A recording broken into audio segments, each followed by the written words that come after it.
Ganito namang luto ang gawin mo sa cauliflower. Napakasarap at napakadali lang, lasang chicken. Kaya kung mahilig ka sa gulay, try mo na ang recipe na to.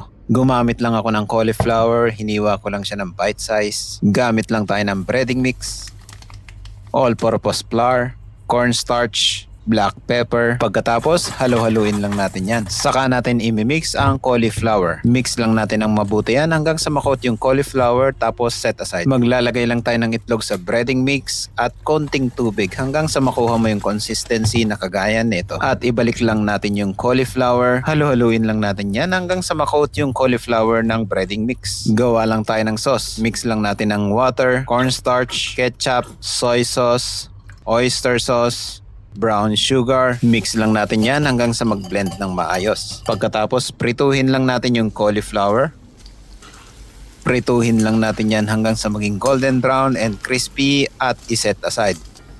Igigisa lang natin ang sibuyas, green bell pepper, siling pula, konting asin at bawang. Gisa-gisain lang natin hanggang sa lumabas yung aroma.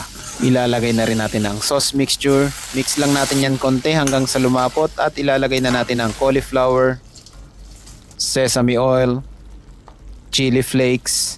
Mix lang natin yan hanggang sa kumapit yung sauce dun sa cauliflower at okay na yan. Kaya kung mahilig ka sa gulay, try mo na ang recipe na to. Napakadali lang at napakasarap. Yun lang, maraming salamat. See you in my next cooking trip ko.